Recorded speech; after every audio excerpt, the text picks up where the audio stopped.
3 taon akong naging anino sa sarili kong bahay. Ibinigay ang lahat, ngunit itinapon na parang basahang marumi. Ngayong gabi, ang 6 na credit card na bumubuhay sa inyong karangyaan ay puputulin ko. Ang penthouse na tinutuluyan ninyo? Sa akin iyan. Handa na ba kayong matulog sa kalsada? Ang dating martir na si Sofia, tapos na sa inyo. Ngayon, mararanasan ninyo ang bagsik ng katotohanan. Sino ngayon ang tunay na pulubi? Huwag kang mag-alala, Mama. Pipirma rin sa waiver si Sofia. Saan pa ba siya pupunta? Wala siyang pera, wala siyang pamilya rito, at higit sa lahat, wala na siyang kwenta sa paningin ko. Nakakasawa na ang pagmumukha niyang laging mukhang pagod. Tumigil ang mundo ni Sofia sa likod ng bahagyang nakabukas na pinto ng silid-aklatan. Ang boses na yon, ang malamig at mapang-uyam na tono ni Marco ay tila isang patalim na dumaan sa kanyang pandinig. Hindi ito ang boses ng lalaking pinangakuan niya ng habambuhay na katapatan. Ito ang boses ng isang estranghero na tila diring-diri sa mismong pagkatao niya. Dahan-dahang napatingin si Sofia sa kanyang mga kamay. Hawak niya ang isang maliit na pelus na kahon. Sa loob niyon ay ang isang mamahaling relos na matagal niyang pinag-ipunan mula sa kanyang lihim na allowance. Isang regalo para sa kanilang 3 anibersaryo na ipagdiriwang sana nila ngayong gabi. Upang mabili iyon, nagkunwari siyang nagtitipid sa pagkain at naglalakad na lamang pauwi.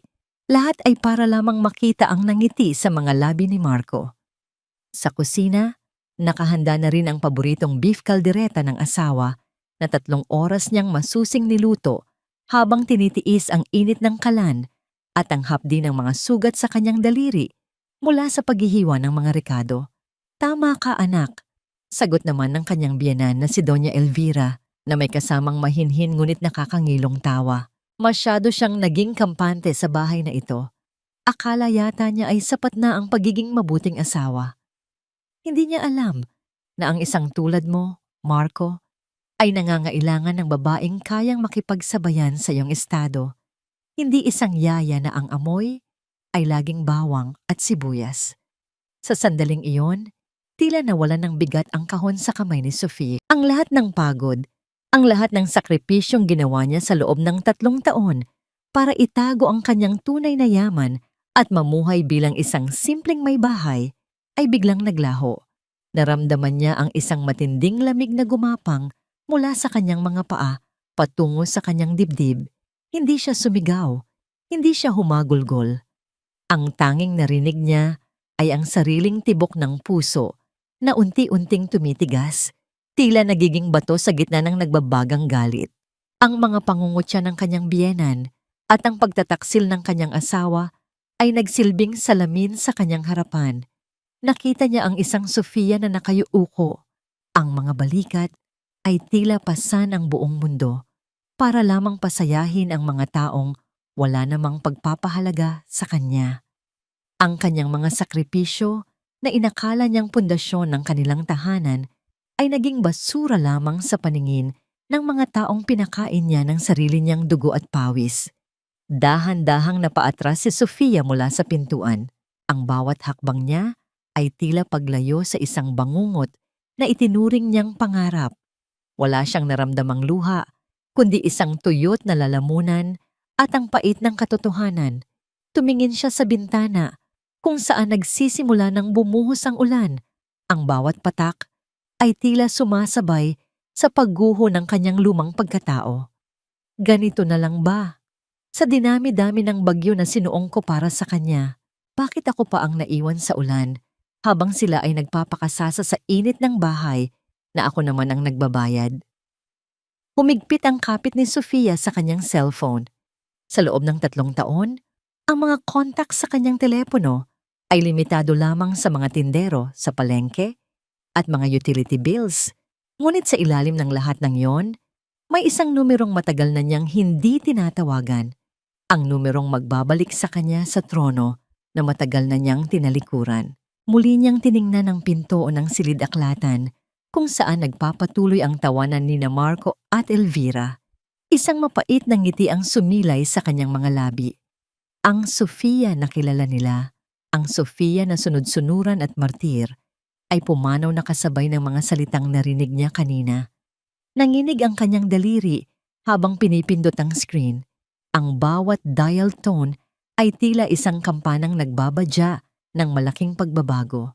Nang sa wakas ay may sumagot sa kabilang linya, ang kanyang boses ay hindi na ang boses ng isang sugatang asawa, kundi ang boses ng isang tagapagmana na handang bawiin ang lahat.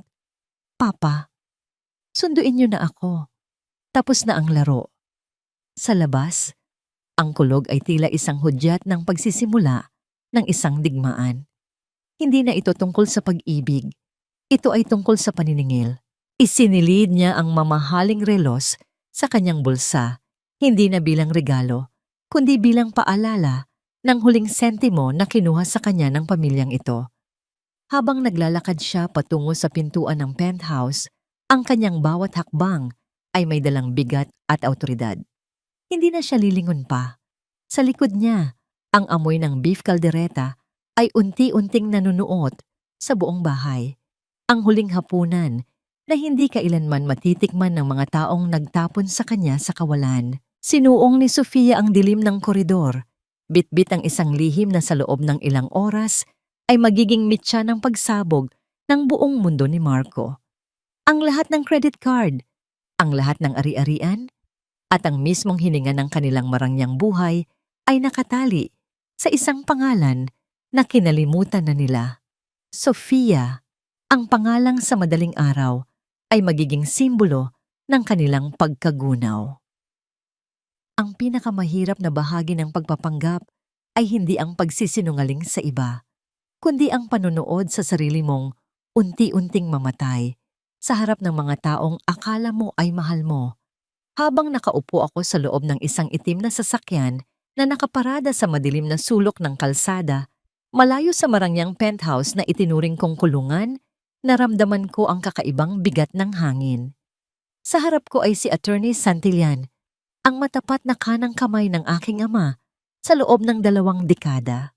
Ang kanyang mukha ay bakas ng pag-aalala, ngunit ang mga dokumentong inilapag niya sa aking kandungan ay mas matalim pa kaysa sa anumang sandata. Narito ang lahat ng ebidensya, Senyora Sofia. Mahina ngunit matatag na sabi ni Attorney Santillan. Hindi lamang pangangalo niya ang ginagawa ni Marco.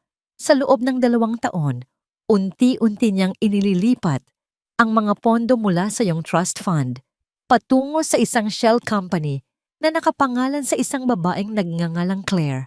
Akala niya ay hindi mo napapansin dahil ang mga dokumento ay dumaan sa mga pekeng pirma.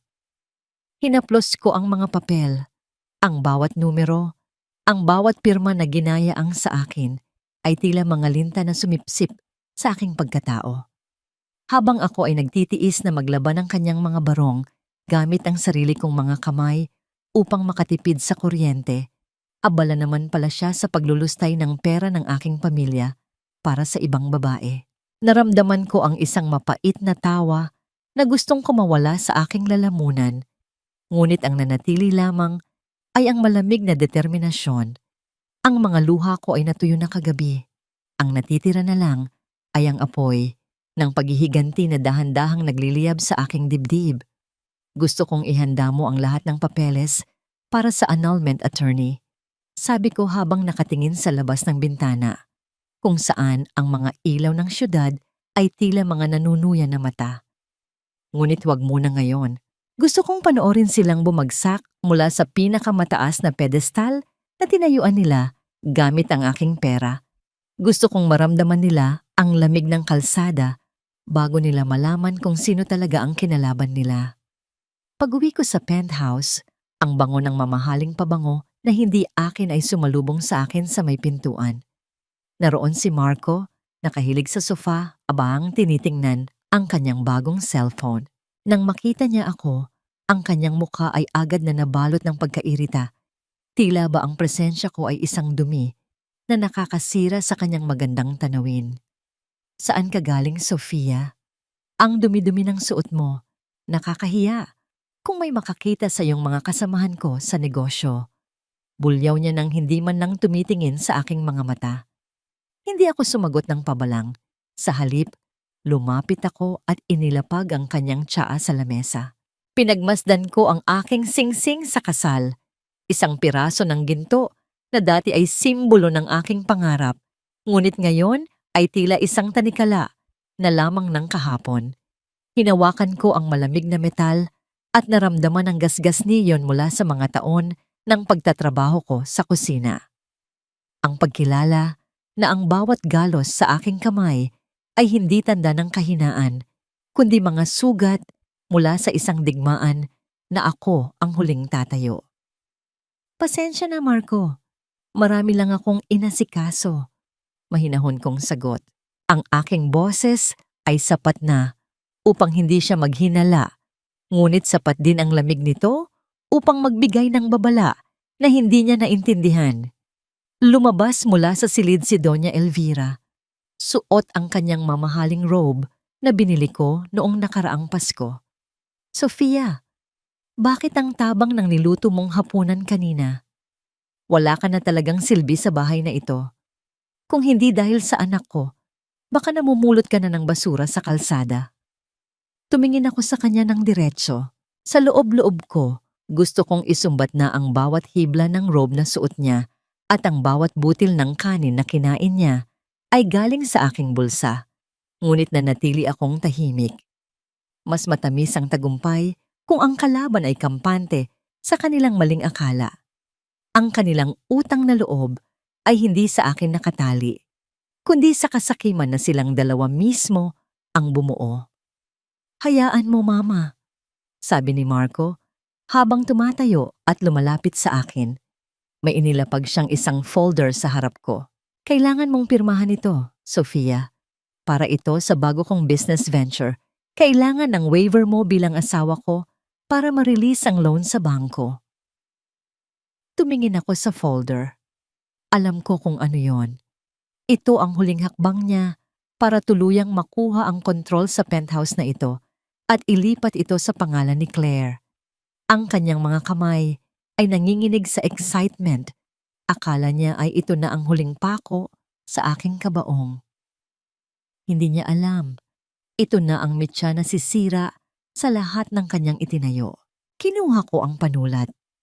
Ang aking puso ay tumitibok ng mabilis, hindi dahil sa takot, kundi dahil sa pananabik sa magiging resulta ng aking susunod na hakbang. Pinagmasdan ko ang blangkong linya kung saan dapat ay naroon ang aking pirma.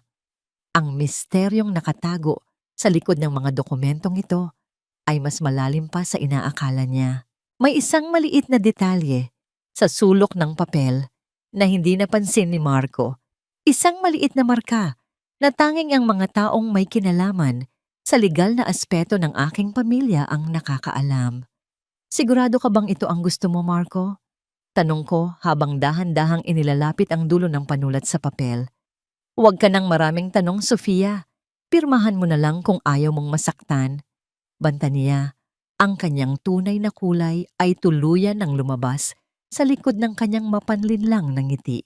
Ibinaba ko ang panulat nang hindi mo na pumipirma.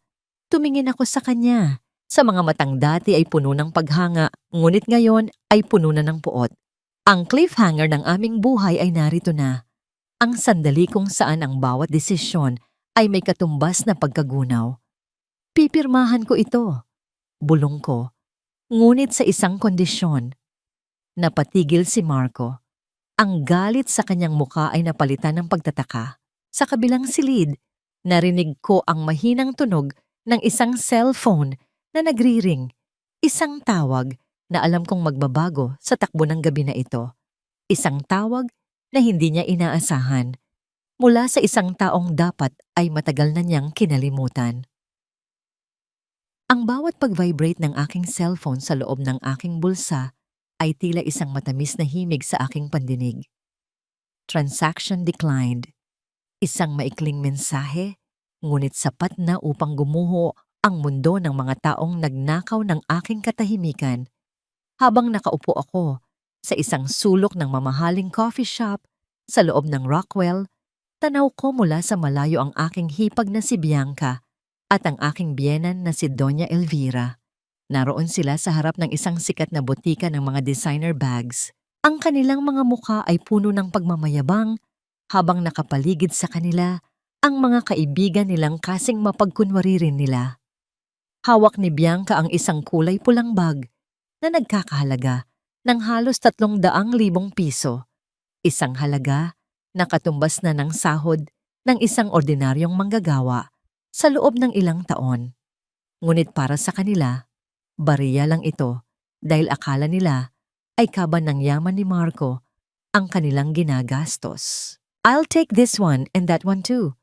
Rinig kong sabi ni Bianca sa sales lady. Ang kanyang boses ay sadyang nilakasan para marinig ng lahat. "My brother just got a huge bonus. Alam niyo naman, he's the top executive in his field. Maliit na bagay lang ito para sa pamilya namin." Ngumiti ako ng mapait habang hinihigop ang aking kape. Ipinikit ko ang aking mga mata at naalala ang lahat ng gabing tiniis ko ang gutom para lamang matiyak na may sapat na pondo ang mga card na yon.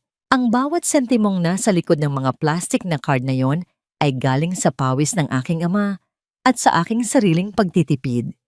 Ngunit sa isang iglap, lahat ng iyon ay tinapos ko na. Nagsimulang kumilos ang sales lady.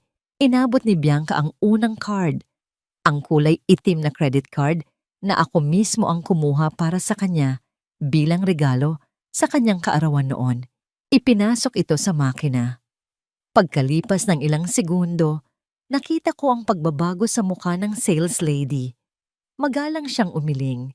"I'm sorry, ma'am, but the transaction was declined. Baka po may problema sa bank server ninyo?" Mahinahon itong paliwanag. Tumawa ng pilit si Bianca. Ang kanyang mukha ay nagsisimulang mamula. "Impossible. Baka sira lang ang machine nyo. Try this one." Inabot niya ang pangalawang card. Declined. Pangatlo. Declined. Hanggang sa marating niya ang pang-anim na card. Ang katahimikang namayani sa paligid nila ay tila isang mabigat na kumot. Ang mga kaibigan ni Bianca ay nagsimulang magbulungan. Ang kanilang mga mata ay puno ng mapanghusgang tingin. Si Doña Elvira naman ay tila nawalan ng hangin. Ang kanyang mga kamay ay nanginginig habang pilit na binubuksan ang kanyang mamahaling pitaka para maghanap ng cash. Ngunit alam kong wala siyang makukuha roon. Ang makita ang pagkadurog ng kanilang pekeng dangal sa harap ng maraming tao. Ang bawat sulyap ng mga tao sa paligid ay tila isang sampal sa kanilang mga pisngi. Ang pulang bag na kanina lang ay hawak ni Bianca ng may pagmamalaki ay dahan-dahang kinuha ng sales lady at ibinalik sa estante. Ang tunog ng pag-atras ng mga tao sa paligid nila ay tila isang malakas na hiyaw ng katotohanan. "Ma'am, kung wala po kayong ibang paraan ng pagbabayad, kailangan ko na pong ibalik ang mga items na ito," sabi ng sales lady. Ang tono nito ay hindi na kasing galang tulad ng kanina. "How dare you? Do you know who we are?" Sigaw ni Doña Elvira. Ang kanyang boses ay pumiyok sa gitna ng kahihiyan, ngunit walang nakinig. Sa mundo ng karangyaan, ang pera ang tanging wika, at sa sandaling iyon, sila ay naging pipi. Naramdaman ko ang mabilis na pagtibok ng aking puso nang makita kong kinuha ni Bianca ang kanyang phone at nagsimulang pindutin ang aking numero. Hinayaan ko itong tumunog. 1, 2, 3. Sa pang-apat na ring, sinagot ko ito ng may pinakamahinahong boses na kaya kong ilabas. "Hello, Bianca? Bakit ka napatawag? May kailangan ka ba?" Tanong ko. Ang boses ko ay tila walang malay sa nangyayari. "Sofia, anong ginawa mo sa mga cards namin? Bakit lahat declined? Pinahiya mo kami sa harap ng mga kaibigan ko. Ayusin mo ito ngayon din, kung hindi malalagot ka kay Marco." Ang bulyaw niya ay dinig hanggang sa kabilang lamesa ng coffee shop. Tumayo ako mula sa aking upuan, dahan-dahang lumabas ng shop at naglakad patungo sa kinaroroonan nila.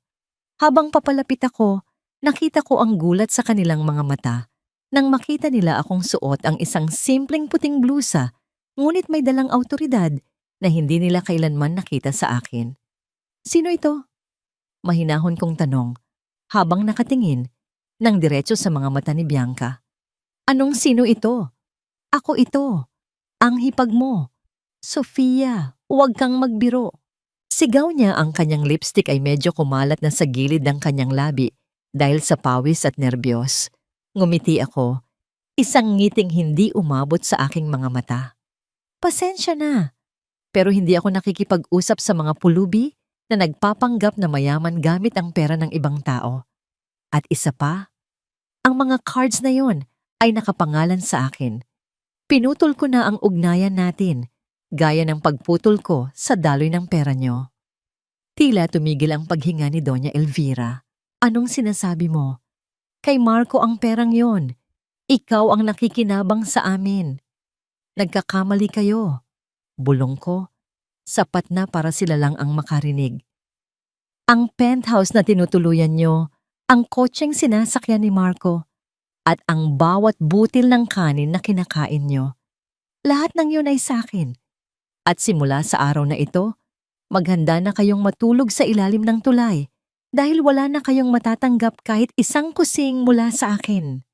Tumalikod ako nang hindi naghihintay ng kanilang sagot. Ang bawat hakbang ko palayo sa kanila ay tila pagpunit sa isang pahina ng aking madilim na kahapon. Ngunit bago ako tuluyang makalayo, naramdaman ko ang isang kamay na humawak sa aking braso. Hindi ito si Bianca o si Elvira. Isang lalaking nakasuit na may dalang isang envelope ang nakatayo sa harap ko. Ang kanyang mga mata ay tila may gustong sabihin na hindi ko inaasahan. Senyora Sofia, may kailangan po kayong malaman tungkol sa totoong nangyari sa kumpanya ng inyong ama. 10 taon na ang nakalilipas. May kinalaman si Marco rito. Napatigil ako. Ang lamig na naramdaman ko kanina ay napalitan ng isang bagong uri ng pangamba. Anong misteryo ang itinatago ni Marco sa likod ng kanyang mga kasinungalingan? Habang nakatayo ako sa harap ng malaking bintana ng aking opisina sa itaas na palapag ng aming family mansion, pinagmamasdan ko ang mga sasakyang dumadaan sa ibaba. Ang bawat kislap ng ilaw ay tila isang paalala na sa labas ng mundong ito, may mga taong nagdurusa habang ang iba ay nagpapakasasa sa nakaw na yaman. Ngayong araw, ang lahat ng itinigas ng ulo ni Marco ay matatapos na. Sa loob ng 3 taon, dinala ko si Marco sa tuktok. Ako ang naging tulay niya sa mga malalaking kliyente. Ako ang nag-ayos ng kanyang mga presentasyon sa gabi habang siya ay natutulog. Ngunit ngayong umaga, sa boardroom ng Salvador Heights Construction, ang kumpanyang akala niya ay dahil sa kanyang talino, kaya umangat, mararanasan niya ang bagsik ng katotohanan. This is the biggest deal of my life, Mama. Narinig kong sabi ni Marco sa kabilang linya ng telepono habang naglalakad siya sa hallway ng kanyang kumpanya. Kasalukuyan akong nakikinig sa pamamagitan ng isang naka-install na device sa kanyang opisina. Kapag napirmahan ko ang kontrata sa Monteverde Group, hindi na natin kailangan ang barya-baryang pondo ni Sofia. Sisiguraduhin kong sa kalsada siya pupulutin pagkatapos nito. Naramdaman ko ang lamig na humaplos sa aking batok. Ang taong ito, na binuo ko mula sa wala, ay nagpaplano na ng aking pagkagunaw. Habang suot ang suit na ako ang bumili, pumasok si Marco sa boardroom nang may ngiti sa mga labi, puno ng yabang at kumpiyansa. Naroon ang mga board members, naghihintay sa kinatawan ng Monteverde Group, ang kumpanyang pagmamay-ari ng aking ama. Tumayo ang lahat nang pumasok si Attorney Santillan, bitbit ang isang itim na folder. Ngumiti si Marco at inilahad ang kanyang kamay. Attorney, welcome. Handa na ang lahat ng dokumento. Isang pirma na lang at magsisimula na ang pinakamalaking proyekto sa kasaysayan ng kumpanyang ito. Hindi tinanggap ni Attorney Santillan ang kamay ni Marco. Sa halip, inilapag niya ang folder sa gitna ng lamesa. Ang tunog ng pagbagsak ng papel sa kahoy ay tila isang hudyat ng kamatayan para sa karera ni Marco. Mr. Salvador, narito ako hindi para pumirma, malamig na sabi ni Attorney. Narito ako para ipaalam sa inyo na ang Monteverde Group ay formal nang pinuputol ang lahat ng ugnayan sa Salvador Heights. Hindi lamang yon, binabawi rin namin ang lahat ng puhunan at kagamitan na ipinahiram namin sa ilalim ng pangalan ng aming lihim na shareholder. Tila nawalan ng kulay ang mukha ni Marco. Ang bawat butil ng pawis na namuo sa kanyang noo ay sumasalamin sa takot na unti-unting lumalamon sa kanya. Wait, attorney. There must be a mistake. Sino ang shareholder na sinasabi nyo? I built this company with my own sweat and blood. Isang malakas na tawa ang narinig sa loob ng boardroom mula sa isa sa mga matatandang board members. Sweat and blood, Marco? Ang lahat ng pondo rito ay nanggaling sa trust fund ng iyong asawa.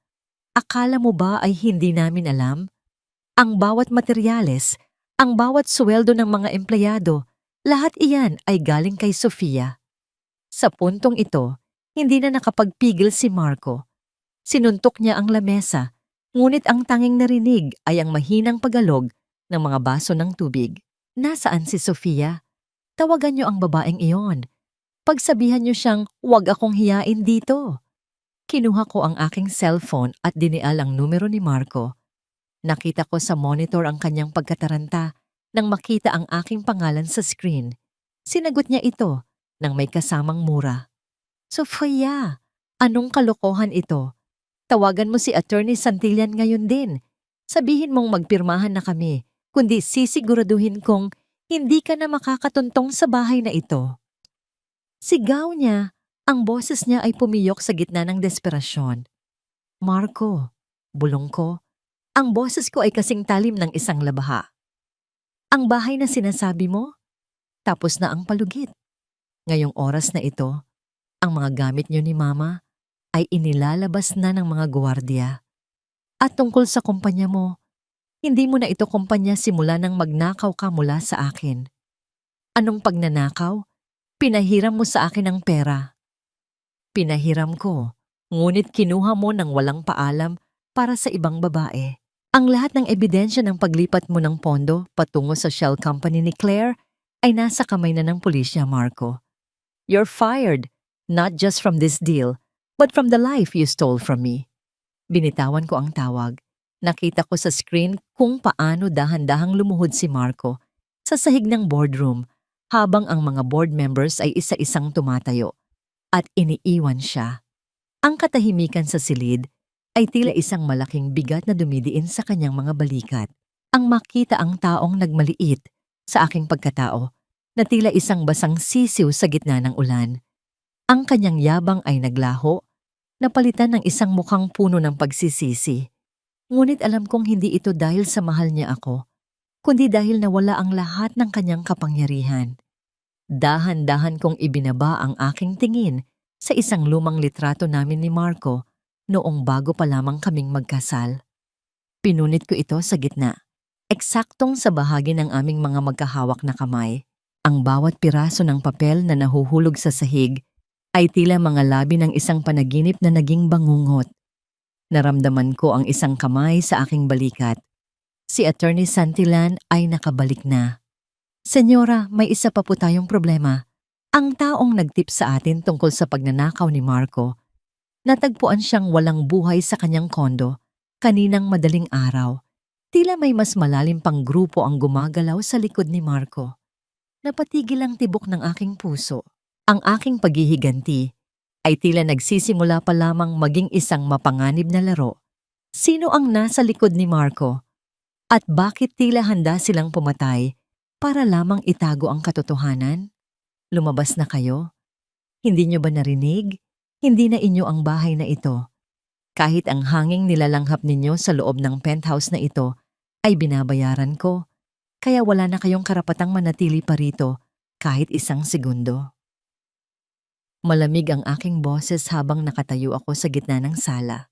Sa likuran ko ay 3 malalaking lalaki na nakasuot ng uniforme ng security agency ng aming pamilya. Sa harap ko si Doña Elvira ay tila isang sirang plaka na hindi makapaniwala sa nakikita, habang si Marco ay gulo-gulo ang buhok at namumula ang mga mata sa galit at hiya. Amoy na amoy pa rin sa buong bahay ang beef caldereta na niluto ko kanina. Ang huling hapunan na inakala kong pagsasaluhan namin ng may pagmamahal.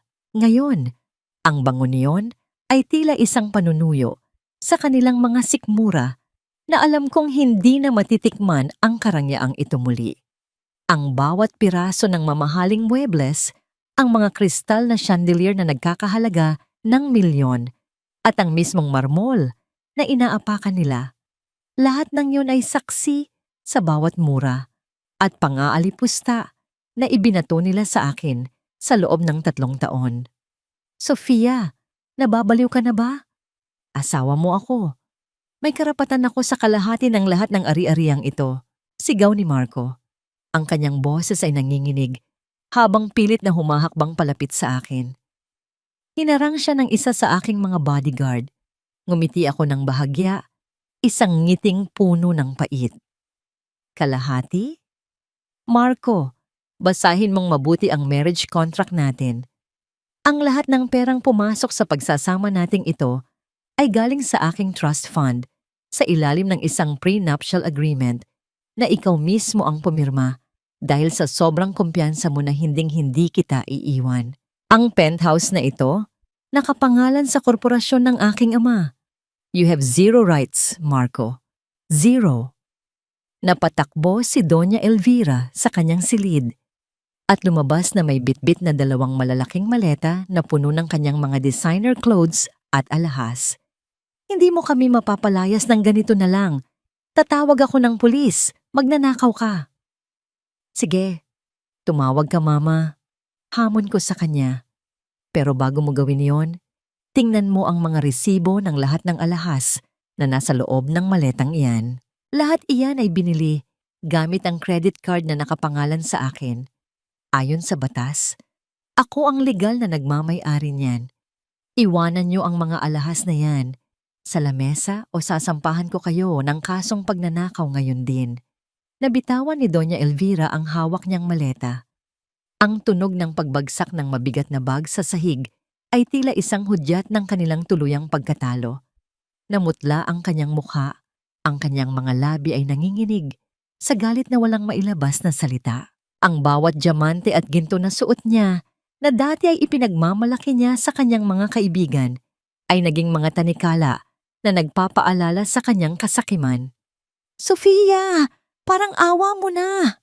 Pagmamakaawa ni Marco, ang kanyang boses ay basag na. Saan kami pupunta? Gabi na. Wala kaming pera. Wala kaming matutuluyan. Kahit bukas na lang kami umalis. Tumingin ako sa kanya. Sa mga matang dati ay tinitingnan ko ng may labis na pagmamahal. Wala na akong maramdaman kundi isang malalim na kawalan. Hindi ba't yan din ang binalak niyo para sa akin? Ang paalisin ako sa bahay na ito nang walang kahit na ano. Ang itapon ako sa kalsada habang nagpapakasasa kayo sa pera ng pamilya ko? Lumapit ang mga security guard at dahan-dahang kinuha ang mga maleta nina Elvira at Bianca. Hinayaan ko silang maglabas lamang ng ilang piraso ng damit na halatang luma na at hindi galing sa aking bulsa. Ang bawat hakbang nila patungo sa pintuan ay tila isang paglilinis sa aking tahanan mula sa dumi ng kanilang pagkatao.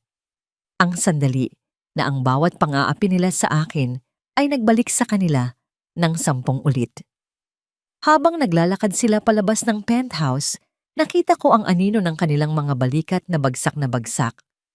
Wala na ang Doña Elvira na mapangmataas. Wala na ang Marcong, akala mo ay hari ng mundo. Sila ay naging mga estranghero na muling babalik sa putikan na pinagmulan nila. Nang sumara ang pinto, ang katahimikan sa loob ng penthouse ay tila isang mainit na yakap. Napaupo ako sa sofa.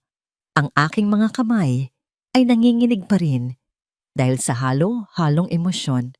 Tumingin ako sa paligid ng malawak na sala. Ang lahat ng ito ay akin. Ngunit ang pakiramdam ng tagumpay ay may kasamang kakaibang pait. Hindi dahil sa panghihinayang, kundi dahil sa pagkilala na ang 3 taon ng aking buhay ay ibinigay ko sa mga maling tao. Tumayo ako at naglakad patungo sa kusina. Kinuha ko ang plato ng beef caldereta na hindi na nila matitikman at dahan-dahan itong itinapon sa basurahan. Ang bawat piraso ng karne at sarsa na nahuhulog ay tila pagtatapon ko na rin sa lahat ng alaala namin ni Marco. Tapos na ang yugto ng aking pagiging biktima. Nang bumalik ako sa sala, napansin ko ang isang maliit na sobre na naiwan ni Marco sa ilalim ng lamesa sa kanyang pagmamadali. Dinampot ko ito at binuksan. Sa loob ay may isang lumang litrato. Isang litrato ng aking ama. Nakausap ang isang lalaking hindi ko kilala. At sa likod nito ay may nakasulat na petsa. Ang araw kung kailan bumagsak ang kumpanya ng aking ama. 10 taon na ang nakalilipas. Isang tanong ang muling gumulo sa aking isipan. Anong kinalaman ni Marco sa trahedya ng aking pamilya noon?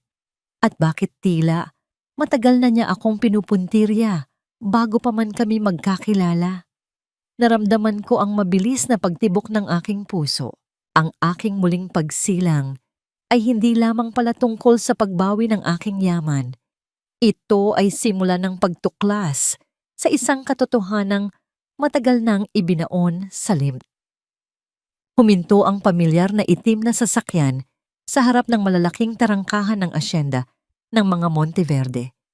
Habang unti-unting bumubukas ang mabibigat na bakal na pinto, naramdaman ko ang pag-ihip ng sariwang hangin na may dalang halimuyak ng mga namumukadkad na sampagwita at matandang kahoy ng pino. Taliwas ito sa kulob at mapait na hangin ng penthouse na naiwan ko, kung saan ang bawat sulok ay nagpapaalala sa akin ng mga panahong ibinaba ko ang aking sarili para lamang mahalin. Dito sa lupain ng aking mga ninuno, walang asawang mapang-abuso at walang biyenang mapagmataas. Dito, ako ay hindi isang katulong na asawa, ako ang nag-iisang tagapagmana. Pagbaba ko ng sasakyan, bumungad sa akin ang nakangiting muka ng mga matatagal na naming kasambahay at mga tauhan. Ngunit ang aking paningin ay nakapako lamang sa isang bulto na nakatayo sa tuktok ng malapad na hagdanan ng mansyon. Si Papa. Ang kanyang buhok ay mas pumuti kumpara noong huli ko siyang makita. At ang mga linya sa kanyang muka ay mas naging malalim.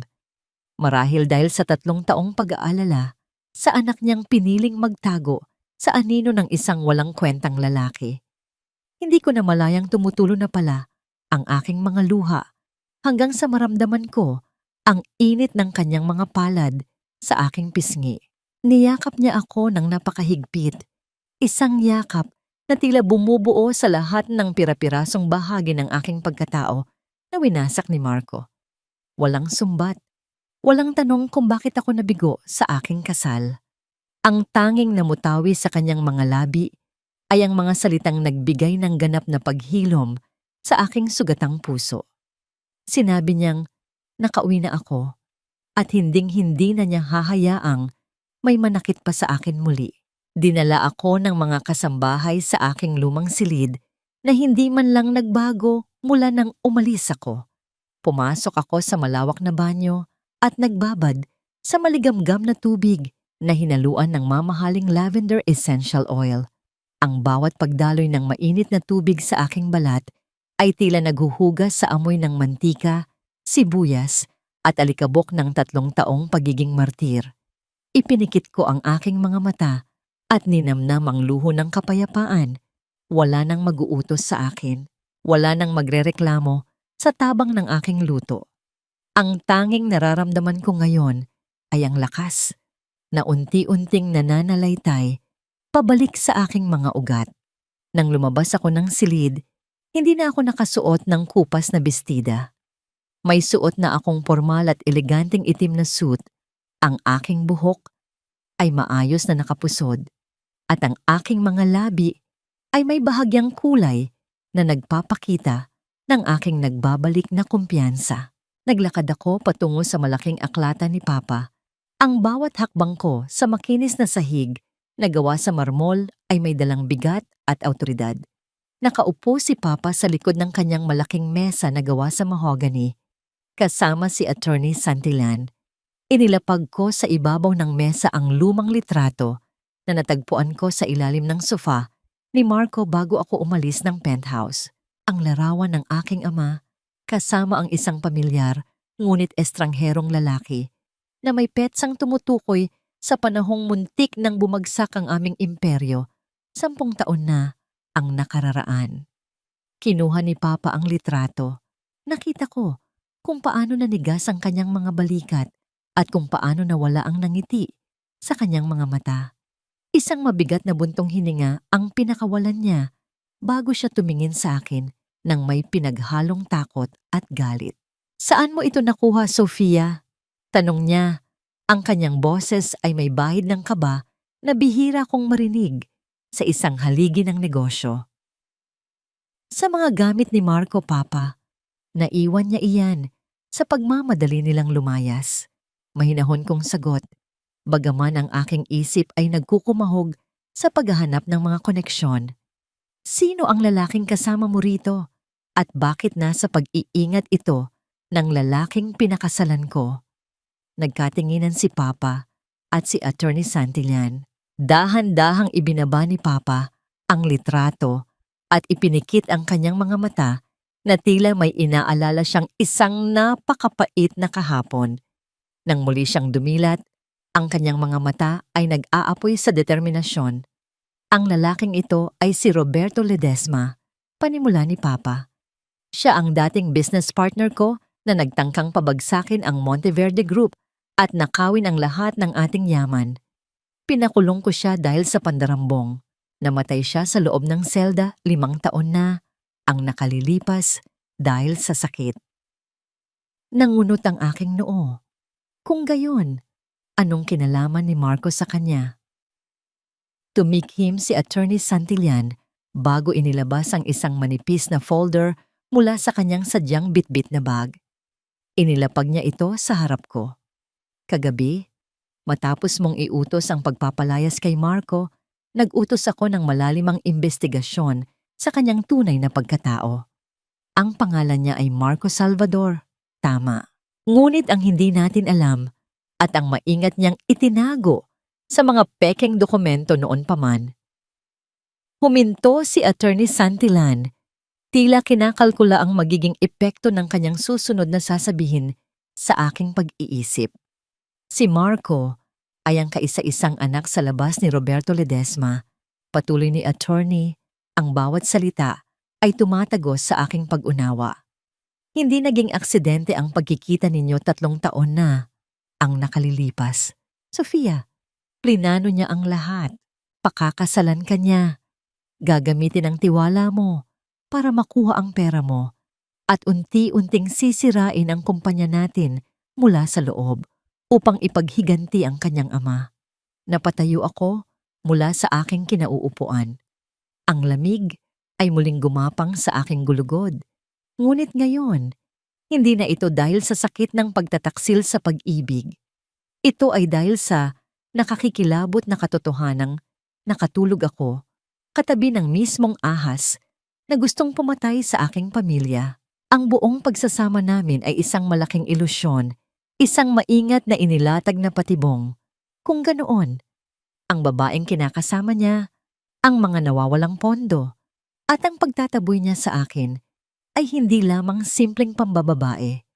Ito ay isang deklarasyon ng digmaan, ngunit nagkamali siya ng kinalaban. Hindi niya alam na ang babaeng itinuring niyang mangmang ay nagising na mula sa mahabang pagkakatulog. At ngayon, dala ko ang buong lakas ng imperyong tinangkanyang pabagsakin. Tatakam! Ang halimuyak ng bagong timplang kape at ang lambot ng sutlang kumot na nakabalot sa aking katawan ay mga luho na matagal kong ipinagkait sa aking sarili. Nakaupo ako sa balkonahe ng aking silid, dinarama ang banayad na sikat ng araw sa aking balat habang pinagmamasdan ang malawak na hardin ng mga Monteverde. Ang kapayapaang ito ay tila isang matamis na gantimpala pagkatapos ng 3 taong pagkakulong sa isang mundong puno ng kasinungalingan. Wala nang amoy ng mantika na kumakapit sa aking buhok. Wala nang lamig ng sahig na kailangan kong punasan tuwing madaling araw. Ngayon, Ang tanging nararamdaman ko ay ang init ng pag-asa at ang katiyakan na nasa itaas na muli ako ng gulong ng palad. Ngunit ang langit na tinatamasa ko ngayon ay may katumbas na impyerno para sa mga taong nagtapon sa akin. Inilapag ni Attorney Santillan ang isang manipis na tablet sa ibabaw ng aking mesa na gawa sa salamin. Ang mga larawang nakapaloob doon ay mula sa mga tauhan naming palihim na sumusubaybay sa bawat galaw ni Marco at ng kanyang pamilya. Kinuha ko ang tablet at dahan-dahang pinagmasdan ang pagkasira ng kanilang pekeng kaharian. Sa unang larawan, nakita ko ang isang masikip at madilim na eskinita. Lumipat sila sa isang inuupahang kwarto sa itaas ng isang lumang karinderya na malapit sa isang estero. Kahit sa litrato lamang, tila naaamoy ko ang sangsang ng naagnas na basura, ang amag sa mga pader na gawa sa pinagtagpi-tagping kahoy at ang alikabok na sumasakal sa hanging kanilang nilalanghap. Napakalayo nito sa penthouse na may central air conditioning at tanawin ng buong syudad na dati nilang inaangkin. Nakita ko si Doña Elvira sa sumunod na larawan.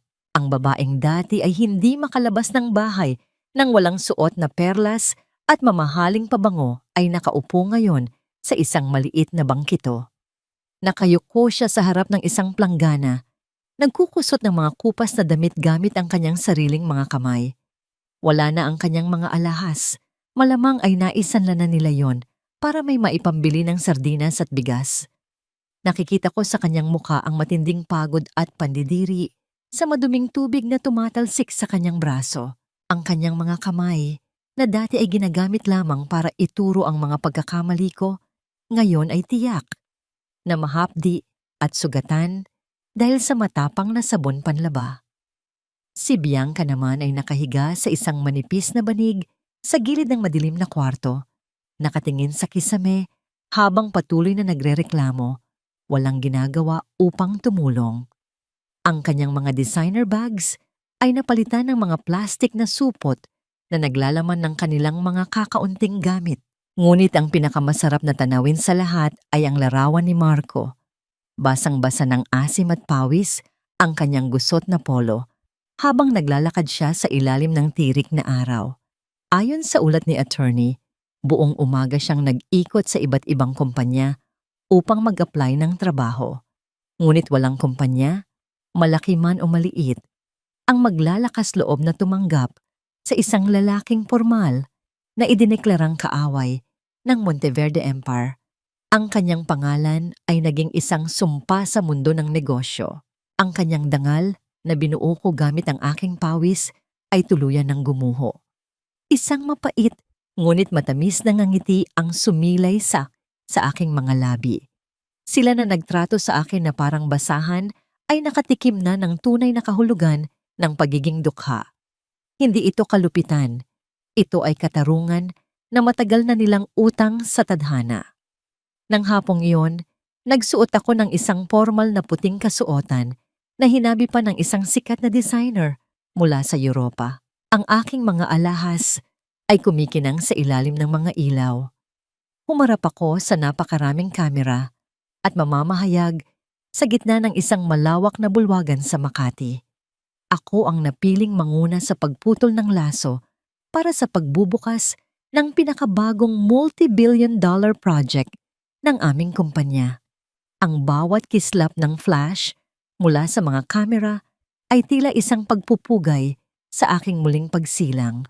Nakatayo ako ng tuwid, taas noo, habang ginugupit ang pulang laso. Ang mga tao ay pumalakpak. Ang mga kilalang negosyante ay nag-uunahan upang makamayan ako.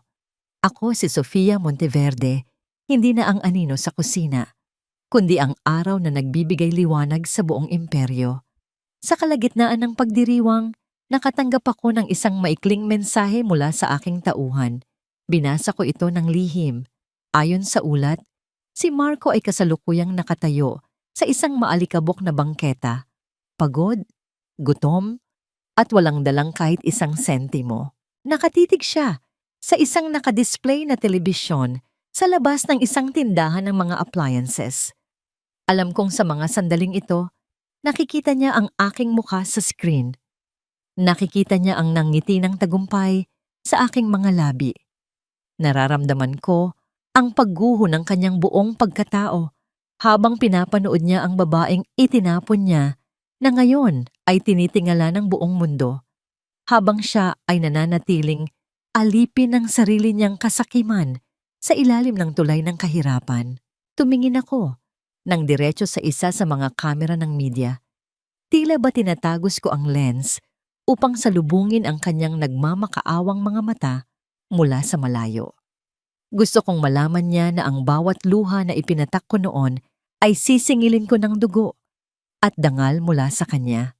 Ngunit ang hindi inaasahan ng lahat at maging ng aking sarili ay ang biglaang paglitaw ng isang lalaking pamilyar sa aking nakaraan mula sa likuran ng mga mamamahayag. Isang lalaking may dalang isang lumang dokumento na may kinalaman sa anak sa labas na si Marco at sa isang lihim na mag-uugnay muli sa aming mga landas patungo sa hukuman. Ang katahimikan sa loob ng aking malawak na opisina ay tila isang malambot na unan na nagbibigay ng ginhawa sa aking isipan. Dito sa ika-50 palapag ng Monteverde Tower, ang hangin ay may halimuyak ng mamahaling white tea at sampagwita, isang paboritong timpla na nagpapaalala sa akin ng kapayapaan.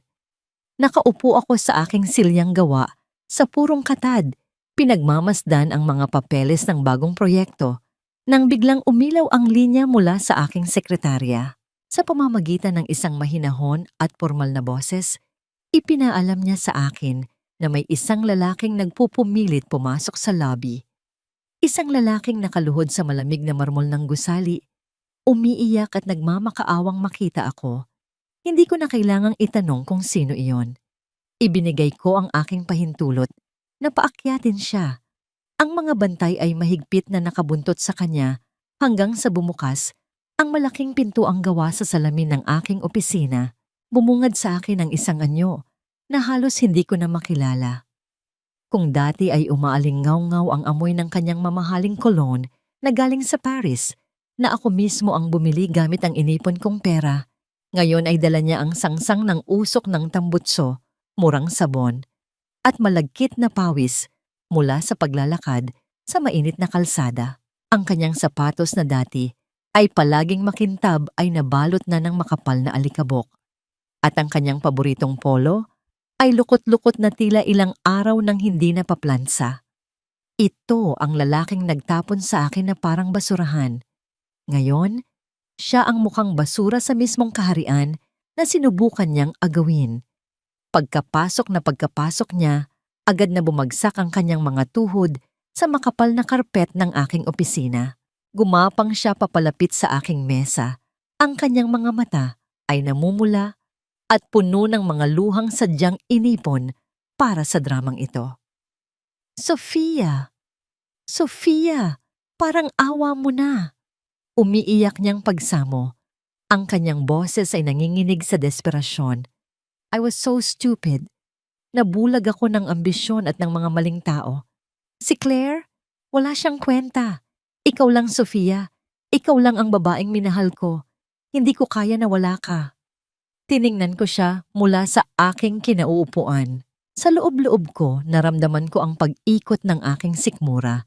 Ginamit niya ang parehong boses na ginamit niya nung nagkasakit siya ng malubha sa unang taon ng aming kasal. Naalala ko kung paano ako nagpuyat ng 3 magkakasunod na gabi. Nagpupunas ng kanyang pawis at nagpapakain sa kanya ng mainit na lugaw. Habang siya ay nangangakong hinding-hindi niya ako iiwan. Ngunit ang bawat alaala ng aking sakripisyo ay isa na lamang nakakadiring panlilinlang. Alam kong ang iniiyakan niya ay hindi ang pagkawala ko, kundi ang pagkawala ng kanyang mga credit card, ng kanyang magarang sasakyan, at ng kanyang tinitingalang posisyon. Bumangon ka riyan, Marco. Nakakahiya sa mga empleyado ko. Malamig kong utos. Ngunit mas lalo siyang umiyak at hinawakan ang dulo ng aking mesa. No. Hindi ako aalis hanggat hindi mo ako pinapatawad. Miss na miss ko na ang luto mo, Sofia, miss ko na ang pag-aalaga mo. Give me one more chance. Aayusin natin ito. I'll be the husband you deserve. Huminga ako ng malalim. Ang pagkilala na ang tunay na kapangyarihan ay hindi ang pagpapakita ng galit, kundi ang pagkontrol sa emosyon ng iyong kaaway. Unti-unti kong pinalambot ang ekspresyon ng aking mukha. Ibinaba ko ang aking mga balikat at nagpakawala ng isang pekeng buntong hininga na tila nagpapakita ng pagdadalawang isip. Marco, mahina kong sabi, ang aking tono ay sinadyang lagyan ng bahagyang awa. Mahirap kalimutan ang 3 taon nating pagsasama. Siguro nga, nabulag ka lang talaga. Nakita ko ang mabilis na pagkislap ng pag-asa sa kanyang mga mata. Kinagat niya ang kanyang ibabang labi para itago ang lihim ng ngiti ng tagumpay. Iniisip na gumana ang kanyang pagpapaawa. Inisip marahil ng tangang ito na ang puso ng isang babae ay laging marupok sa harap ng mga luha ng lalaking minsan niyang minahal. Kumuha ako ng isang makapal na dokumento mula sa drawer ng aking mesa at inilapag ito sa kanyang harapan, kasama ang isang mamahaling panulat. Kung gusto mong magsimula tayo ulit, at kung gusto mong maibalik ko ang tiwala ng Board of Directors sa'yo, kailangan mo itong pirmahan. Malumanay kong paliwanag habang tinuturo ang linya sa ibaba ng pahina. Isa itong kasunduan na nagpapatunay na ang mga pondong nawala ay bahagi ng isang malaking misunderstanding sa negosyo. Ito ang maglilinis ng pangalan mo sa kumpanya. Hindi na nag-isip pa si Marco. Ang kanyang paningin ay nabalot ng labis na kasakiman at pagkasabik. Hindi man lang niya binasa ang mga nakasulat sa bawat pahina. Mabilis na gumalaw ang dulo ng kanyang panulat sa ibabaw ng papel. Idinidiin ang kanyang pirma ng may galak. Akala niya, sa pamamagitan ng pirma niyang iyon, muling bubukas ang pinto ng penthouse para sa kanya. Akala niya, makakawi na siya mula sa mabaho at masikip na inuupahan nila ng kanyang ina. Nang maiabot niya pabalik ang dokumento, isang matamis at inosenteng na ngiti ang ibinigay ko sa kanya. Makakaalis ka na, Marco. Hintayin mo ang tawag ko bukas. Puno ng pasasalamat siyang tumayo, pinunasan ang kanyang mga pekeng luha at naglakad palabas ng aking opisina nang may bagong yabang sa kanyang mga hakbang. Nang tuluyang sumara ang pinto, lumabas mula sa lihim na silid sa likuran ng aking opisina si Attorney Santillan. Walang bakas ng ngiti sa mukha ng matandang abogado habang kinukuha ang dokumento. Hindi niya man lang binasa, Senyora, iling ni Attorney Santillan habang sinusuri ang pirma ni Marco. Isang malaking pagkakamali. Ang pinirmahan ni Marco ay hindi isang kasunduan para linisin ang kanyang pangalan.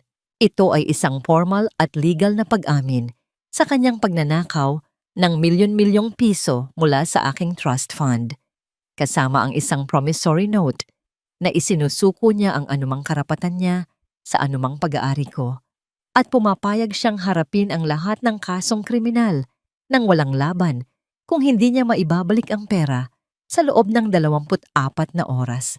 Ibinigay niya sa akin ang mismong baril na gagamitin ko para tapusin siya. Napasandal ako sa aking upuan, nakaramdam ng isang nakakapagod, ngunit nakakapasong tagumpay. Ngunit bago ko pa man masiyahan sa sandaling ito, naglapag ng isa pang manipis na sobre si Attorney Santillan sa aking harapan. Senyora, may nakuha pa kaming impormasyon mula sa pribadong investigador. Mahinang sabi ni Attorney, ang kanyang mukha ay nagpapakita ng matinding pagkabahala. Tungkol ito kay Claire, ang babaeng kinakasama niya. Napakunot ang aking noo habang hinihintay ang kanyang susunod na sasabihin. Buntis ang babae, ngunit napatunayan naming hindi si Marco ang ama at ang lalaking tunay na ama ng dinadala niya ay isa sa mga kasalukuyang board members ng mismong kumpanya ninyo. Tila tumigil ang pag-ikot ng mundo ko.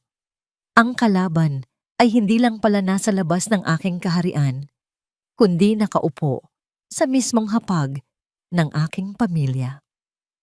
Ang pag-ikot ng gulong ng katarungan ay madalas na mabagal. Ngunit kapag ito ay tuluyang bumagsak, nadudurog nito ang sino mang nasa ilalim ng kanyang bigat. Nakaupo ako sa loob ng aking komportableng sasakyan, pinalilibutan ng lamig mula sa air conditioning at ng banayad na amoy ng banila, habang pinagmamasdan ko mula sa malayo ang makipot at maputik na eskinita kung saan nakatira ngayon ang pamilyang minsang umalipin sa akin. Ang labas ay binabayo ng malakas na ulan at ang bawat patak na tumatama sa bubong ng mga barong-barong ay tila naghuhugas sa mga natitirang hibla ng kanilang peking dangal. Mula sa aking kinauupuan, nakita ko ang pagdating ng 3 sasakyan ng mga awtoridad. Ang mga nagkikislapang ilaw na pula at asul ay nagbigay ng nakakakilabot na anino sa mga pader na gawa sa yero. Lumabas ang mga pulis, bit-bit ang warrant of arrest na nakapangalan sa lalaking minsang nangakong poprotektahan ako habang buhay. Hindi nagtagal, lumabas si Marco mula sa madilim na pasilyo, hila-hila ng 2 opisyal. Ang kanyang mga kamay ay mahigpit na nakagapos sa likuran ng malamig na posas. Basang-basa siya ng ulan, ang kanyang mukha ay puno ng pagkalito at matinding takot. Habang nakatingin sa mga kapitbahay na naglalabasan upang panoorin ang kanyang pagbagsak, sumisigaw siya, nagmamakaawa, at iginigiit na isa siyang respetadong negosyante na simpleng pagkakamali lang daw ang lahat sa mga dokumento. Hindi niya alam na ang mga papeles na pinirmahan niya sa aking opisina kahapon na inakala niyang daan pabalik sa kanyang marangyang buhay ay isa palang malinaw na pag-amin sa mga kasong kinahaharap niya. Siya mismo ang nagbigay ng ebidensya laban sa sarili niya. Ngunit hindi doon nagtatapos ang pagharap sa mga naging bunga ng kanyang mga ginawa. Sa kabilang dako ng syudad, natanggap ko ang mensahe mula kay Attorney Santillan na kasalukuyang nasa presinto rin ang aking hipag na si Bianca. Sinubukan niyang isangla ang isa sa mga mamahaling designer bags na nabili gamit ang aking credit card. Hindi niya inasahan na ang lahat ng serial numbers ng mga gamit na yon ay naka-flag na sa awtoridad bilang mga nakaw na yaman. Ang babaeng dati ay pinandidirihan ng mga taong hindi nakasuot ng sikat na brand. Ngayon ay umiiyak sa loob ng isang masikip at maamoy na selda. Pinagtatawanan ng mga ordinaryong kriminal na kasama niya sa loob. Ang magkakasunod na balitang ito ay tila isang napakabigat na bato na ibinagsak sa dibdib ng aking biyenan. Ayon sa ulat ng aking mga tauhan, nawalan ng malay si Doña Elvira nang makita ang pag-aresto kay Marco. Dinala siya sa pinakamalapit na pampublikong ospital dahil wala ni isa man sa kanila ang may kakayahang magbayad ng deposito sa mga pribadong klinika. Kinahapunan, nagpasya akong bisitahin ang lugar kung saan dinala si Doña Elvira. Pagkapasok ko sa charity ward, sinalubong agad ako ng isang nakakasulasok na amoy. Pinaghalong matapang na alkohol, pawis ng daan-daang pasyente at lumang gamot. Ang paligid ay mainit at maingay. Puno ng mga taong dumadaing at mga nurse na nagkukumahog sa dami ng ginagawa. Taliwas ito sa malalambot na unan, tahimik na pribadong kwarto at mga personal na doktor na palagi niyang idinemand noong ako pa ang nagbabayad ng kanyang mga bill. Nakita ko siyang nakahiga sa isang makipot na kama sa gilid ng pasilyo, nakakabit sa isang lumang swero. Ang kanyang muka ay tila tumanda ng 10 taon. Nang magtama ang aming mga paningin, nakita ko ang pamumuo ng mga luha sa kanyang mga mata. Hindi luhang humihingi ng tawad, kundi luhang nagmamakaawa para sa tulong na alam niyang hindi ko na ibibigay. Sofia na, parang awa mo na. Garalgal ang boses niya. Ang kanyang nanginginig na kamay ay pilit na inaabot ang laylayan ng aking mamahaling coat. Tulungan mo kami. Mamamatay ako sa lugar na ito. Ang anak ko. Ilabas mo si Marco. Dahan-dahan kong inilayo ang aking damit mula sa kanyang pagkakapit. Tiningnan ko ang aking sariling mga kamay. Wala na ang mga kalyo na nakuha ko sa paglalaba ng kanilang mga damit. Wala na ang mga paso mula sa pagluluto ng kanilang paboritong ulam. At higit sa lahat, wala na ang singhiyong na nagtali sa akin sa kanilang kalupitan. Ang aking mga kamay ay makinis, malinis at malaya. Ang paghilom ko ay nagsimula nang bitawan ko ang obligasyong buhayin ang mga taong pilit akong pinapatay. Sana ay naging mabuti kayo sa akin nung may pagkakataon pa kayo, Mama. Malumanay kong sagot, walang bahid ng galit. Tanging kapayapaan lamang ng isang taong nagising na sa katotohanan. Ang bawat paghihirap ninyo ngayon ay bunga ng mga binhi ng kasakiman na kayo mismo ang nagtanim. Wala akong utang na loob sa inyo at lalong wala akong utang na buhay. Tumalikod ako at naglakad palabas ng charity ward. Iniiwan siyang humahagulgol sa gitna ng mga estranghero. Ang hangin sa labas ng ospital ay naging magaan at sariwa. Sa wakas, ang mga taong umabuso sa aking kabutihan ay nagbabayad na sa kanilang mga kasalanan. Pagbalik ko sa Monteverde Tower, inaasahan ko nang makapagpahinga at ipagdiwang ang ganap na katarungan. Ngunit sinalubong ako ng isa sa mga junior partners ni Attorney Santillan, si Attorney Leandro. Ang kanyang mukha ay seryoso at may bakas ng matinding pag-aalala. Isinara niya ang pinto ng aking opisina at ibinaba ang mga blinds ng malalaking bintana. Isang senyales na ang aming pag-uusapan ay hindi para sa pandinig ng iba. Senyora Sofia, may malaki tayong problema. Panimula ni Leandro. Ang kanyang boses ay halos isang bulong. Ang board member na nakabuntis kay Claire, ang kinakasama ni Marco. Siya rin ang taong palihim na nagpondo kay Marco para sirain ang inyong pamilya. Nalaman nilang nakakulong na si Marco at hawak mo ang kanyang pag-amin. Tiningnan ko siya, naghihintay ng susunod na mangyayari, nararamdaman ang panlalamig ng aking mga palad. Nakasaad sa report mula sa loob ng presinto, patuloy ni Leandro, ang kanyang mga salita ay tila mga nag-uunahang patalim. Bago pa man mag-umaga, may planong patahimikin si Marco sa loob ng kanyang selda. Kapag namatay siya, dadalhin niya sa hukay ang huling ebidensya laban sa mga traidor sa loob ng kumpanya ninyo. Kailangan nating magdesisyon ngayon din.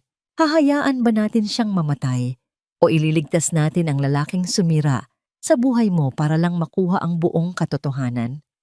Napatayo ako mula sa aking kinaupuan.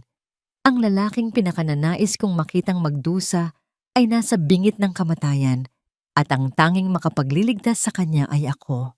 Ngunit kung ililigtas ko siya, hindi ba't binibigyan ko muli ng pagkakataon ang ahas na tuklawin ako? Iligtas siya?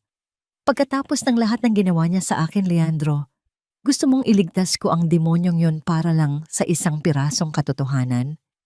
Malamig ang aking boses habang nakatayo ako sa harap ng malaking bintana ng aking opisina. Hinawakan ko ang aking mga daliri.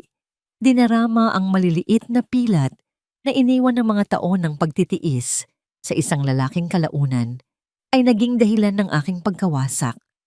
Ang kabalintunaan ng lahat ay tila mabigat na pait na hindi madaling lunukin. Kailangan kong tulungan ang taong sumakit sa akin, hindi para sa kanya, kundi para mapanatili ang kumpanyang itinayo ng aking ama. Hindi para sa kanya, Senyora Sofia, mahinahong sagot ni Leandro. Para sa kinabukasan ng Monteverde Group, si Marco ang pinakamahalagang susi natin laban kay Direktor Valderrama. Makalipas ang isang oras, natagpuan ko ang aking sarili sa loob ng isang madilim at mabahong silid sa infirmary ng presinto. Ang amoy ng malakas na chlorine at kalawang ay sumasakal sa aking hininga. Doon, nakita ko si Marco. Nakagapos ang isang kamay sa gilid ng bakal na kama. Maputla at nanginginig ang buong katawan. May benda ang kanyang leeg dahil sa tangkang pagpatay sa kanya ng kapwa niya bilanggo gamit ang isang matalim na kutsara kaninang madaling araw. Nang marinig niya ang tunog ng aking mga takong sa semento, dahan-dahan niyang iminulat ang kanyang mga mata. Sa sandaling nagtama ang aming paningin, Nakita ko ang isang bagay na hindi ko inakalang makikita ko sa kanya. Ang wagas na takot ng isang hayop na alam na malapit na siyang mamatay. Sofia! Garalgal ang kanyang boses. Tila may mga bubog sa loob ng kanyang lalamunan. Pinuntahan mo ako. Alam ko mahal mo pa rin ako. Iligtas mo ako rito, please. Papatayin nila ako.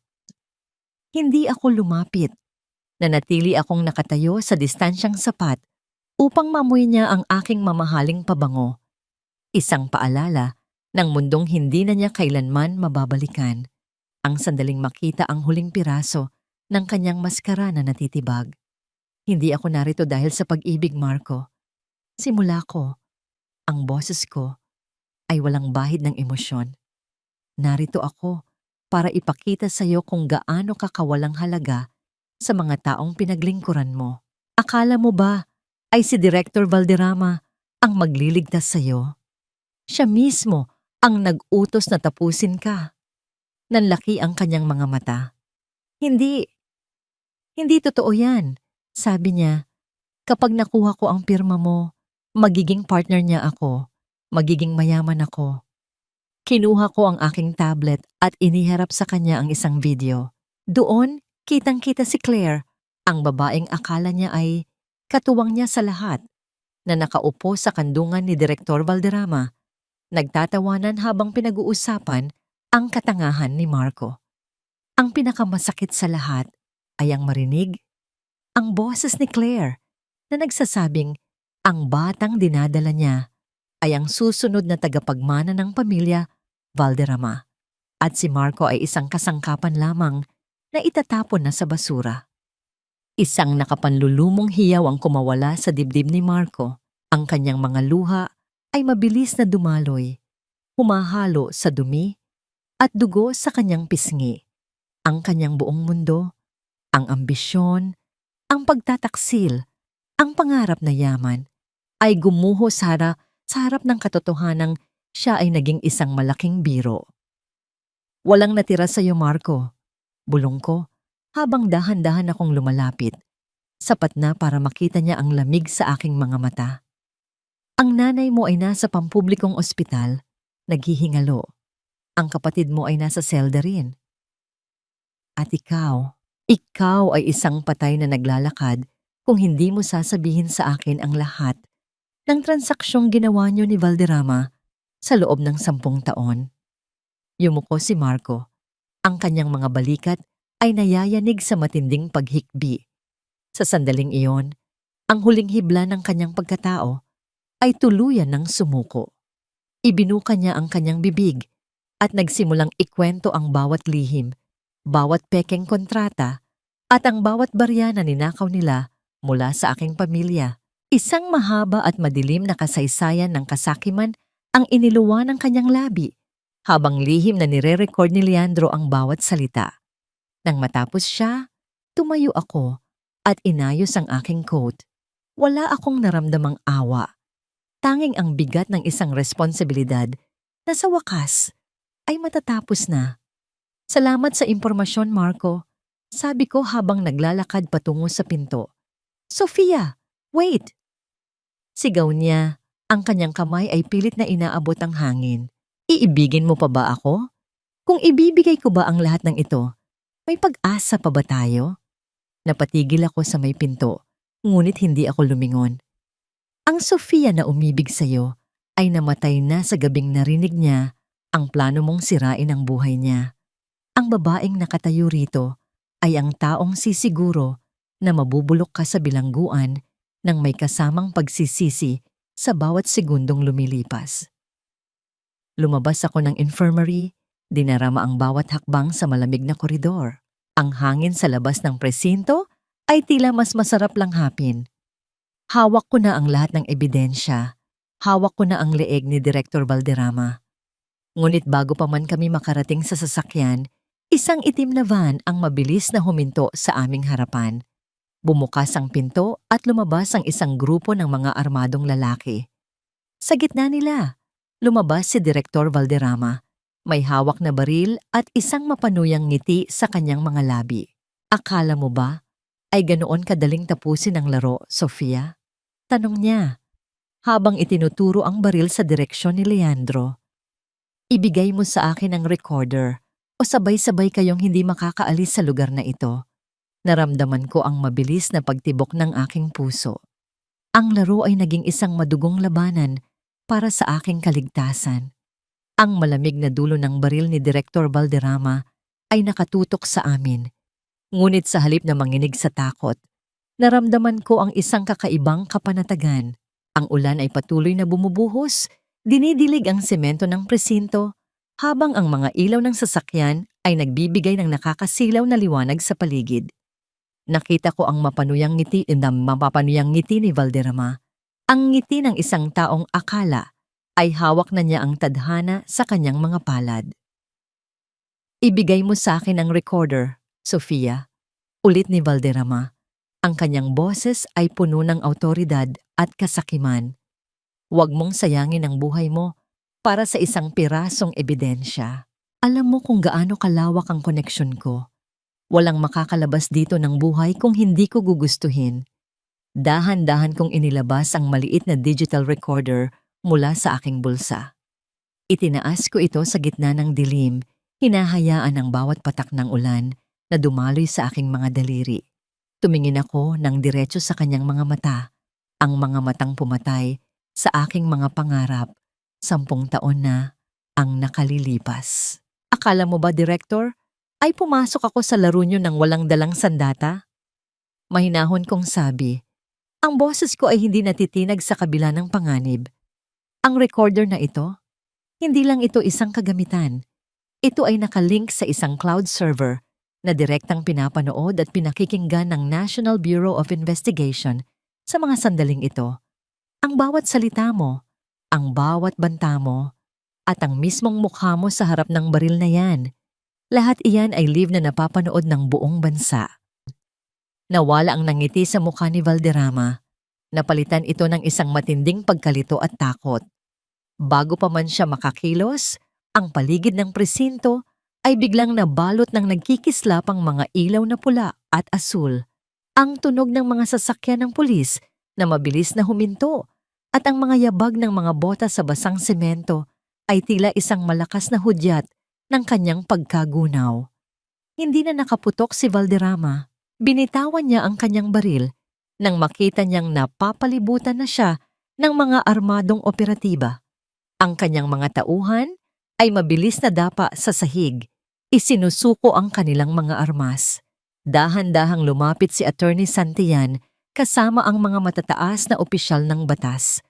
Ang makita ang tunay na mastermind, ang taong itinuring ang aming pamilya na parang mga piyesa lamang sa isang laro, na ngayon ay nakayuko at kinakabitan ng posas.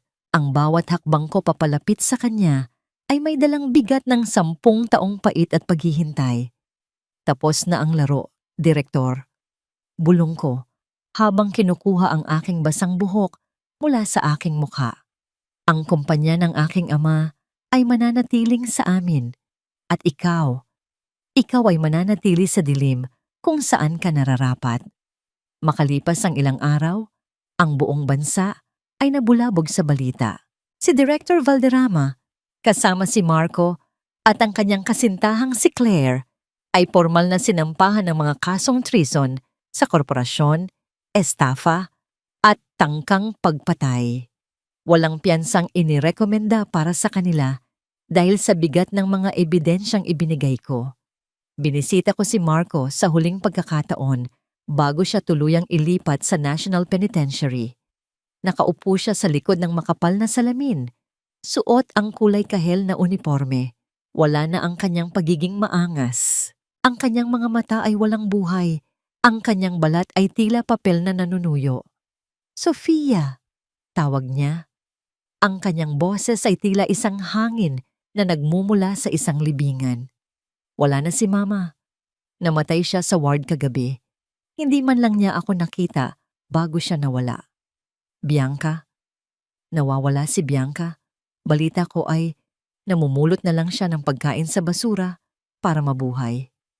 Hindi ako kumibo.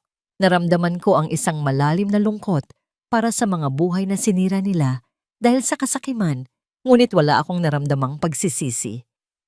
Ang bawat tao ay may katapat na karma at ang kanila ay dumating na sa pinakamalupit na paraan.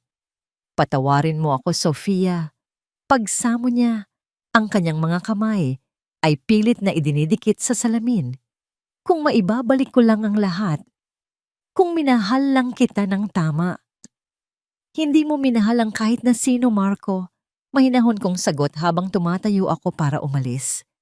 Ang minahal mo lang ay ang anino ng pera ko. At ngayong wala na yon, wala ka na ring halaga. Paalam. Naglakad ako palabas ng kulungan. Iniwan ang kanyang mga hagulgol sa likuran. Ang araw ay sumisikat na sa labas. Nagbibigay ng bagong liwanag sa kalsada. Ang bawat hininga ko ay tila mas magaan. Ang mga sugat ng nakaraan ay unti-unti nang naghihilom, hindi dahil kinalimutan ko ang sakit, kundi dahil napatunayan kong ang kabutihan at katarungan ay laging mananaig sa huli. Ang Monteverde Group ay muling bumangon. Sa ilalim ng aking pamumuno, ang kumpanya ay naging mas matatag at mas makatao. Ang bawat empleyado ay itinuring kong pamilya at ang bawat proyekto ay inilaan ko para sa pagtulong sa mga taong nangangailangan. Ang aking muling pagsilang ay hindi lamang para sa aking sarili, kundi para sa lahat ng mga babaeng nakaranas ng pang-aabuso at pagtataksil. Isang paalala na may pag-asa sa kabila ng dilim. Ngunit sa gitna ng aking tagumpay, isang maliit na sapatos ng sanggol ang nakita ko sa loob ng aking drawer. Isang paalala ng buhay na nagsisimulang tumibok sa loob ng aking sinapupunan. Isang bagong simula na walang bahid ng puot ni Marco. 2 taon na ang lumipas mula nang huling beses kong narinig ang tunog ng rehas na sumara sa likuran ni Marco Salvador. Sa loob ng 2 taon na yon, ang bawat umaga ko ay nagsisimula sa halimuyak ng mga bagong bukadrang rosas sa hardin ng aming mansyon at sa nakaka-relax na himig ng hangin na nagmumula sa dagat. Ang bawat sulok ng aking buhay na dati ay puno ng alikabok ng panlalait at amoy ng pagsasakripisyo ay nabalot na ng katiwasayan at tunay na karangyaan. Nakaupo ako sa isang malambot na silya sa ilalim ng malaking puno ng nara, pinagmamasdan ng aking anak na si Mateo habang masayang naghahabol ng mga paru-paro sa damuhan. Si Mateo, ang aking munting himala. Taglay niya ang aking mga mata at ang matatag na kalooban ng aking ama. Sa bawat tawa niya, nararamdaman ko ang huling piraso ng sugat sa aking puso na tuluyan ng naghihilom. Hindi siya naging paalala ng isang masakit na nakaraan. Sa halip, siya ang naging simbolo ng aking muling pagsilang. Ang kanyang pangalan ay Monteverde at ang kanyang kinabukasan ay kasing liwanag ng sikat ng araw na tumatama sa aming lupain. Minsan, sa mga sandali ng katahimikan, sumasagi pa rin sa aking isipan ang mga balita tungkol sa mga taong minsang sumira sa akin. Ayon kay Attorney Santillan, si Marco ay nagsisilbi pa rin ng kanyang mahabang sentensya sa loob ng pambansang bilangguan. Ang kanyang dati ay mapagmalaking mukha ay nabalot na ng pagsisisi at pangungulila. Wala na siyang kahit na anong ari-arian at wala ring bumibisita sa kanya. Ang kanyang kapatid na si Bianca ay nabalitang naging palaboy sa mga lansangan ng Maynila, lunod sa sariling kahibangan at kahihiyan. Si Doña Elvira naman ay payapang nakahimlay sa isang simpleng libingan, malayo sa mga perlas at sutla na dati niyang sinasamba. Hindi ko na nararamdaman ng galit. Ang puot na dati ay sumasakal sa akin ay napalitan na ng isang malalim na pag-unawa. Ang katarungan ay hindi lamang tungkol sa pagpapakulong sa kalaban. Ito ay tungkol sa pagpili na maging masaya at matagumpay sa kabila ng kanilang ginawa. Ang aking tagumpay sa negosyo, ang paglago ng Monteverde Group sa ilalim ng aking kamay, at ang pagiging isang mabuting ina. Ito ang aking pinakamabisang ganti. Lumapit sa akin ang aking ama, bitbit ang isang baso ng sariwang juice. Ngumiti siya sa akin, isang ngiting puno ng pagmamalaki. Sofia, nakahanda na ang mga dokumento para sa itatayo nating foundation para sa mga biktima ng domestic abuse. Ikaw ang napili ng board na maging chairperson, mahinahon niyang sabi. Hinawakan ko ang kamay ni Papa. Salamat pa. Gusto kong malaman ng ibang mga babae na may buhay pagkatapos ng bagyo, na ang isang basag na baso, kapag hinulma muli sa apoy, ay maaaring maging isang mas maganda at mas matibay na kristal. Ang pagtayo sa gitna ng aking sariling kaharian, hindi bilang isang reyna na nakadepende sa isang hari, kundi bilang isang babaeng binuo ang sarili mula sa kanyang sariling mga abo. Ang bawat hapdi ng nakaraan ay naging mga pilat na nagpapaalala sa akin ng aking lakas. Ang bawat luha na ipinatak ko sa kusina ni Marco ay naging mga binhi ng pag-asa na ngayon ay malalabay na puno na. Tumayo ako at binuhat si Mateo. Naramdaman ko ang init ng kanyang maliit na katawan sa aking dibdib. Tumingala ako sa asul na langit, kung saan ang mga ulap ay dahan-dahang naglalakbay ng may kapayapaan. Wala na ang takot, wala na ang pag-aalinlangan. Ang Sofia na dating martir ay matagal na nating nabaon sa limot. Ang Sofia na narito ngayon ay isang babaeng marunong magmahal nang hindi nawawala ang sarili. Ang tunay na yaman ay hindi nasusukat sa dami ng credit card o sa laki ng penthouse. Ang tunay na kayamanan ay ang pagkakaroon ng malinis na konsensya, isang pamilyang tunay na nagmamahal, at ang kalayaang maging kung sino ka talaga. Habang naglalakad kami pabalik sa mansyon, narinig ko ang mahinang tunog ng mga kampana mula sa malapit na kapilya. Isang panalangin ng pasasalamat ang namutawi sa aking mga labi. Tapos na ang gabi. Ang umaga ay hindi lamang dumating. Ito ay nananatili na sa aking buhay. Ako, si Sofia Monteverde. At ito ang aking huling pahina ng tagumpay.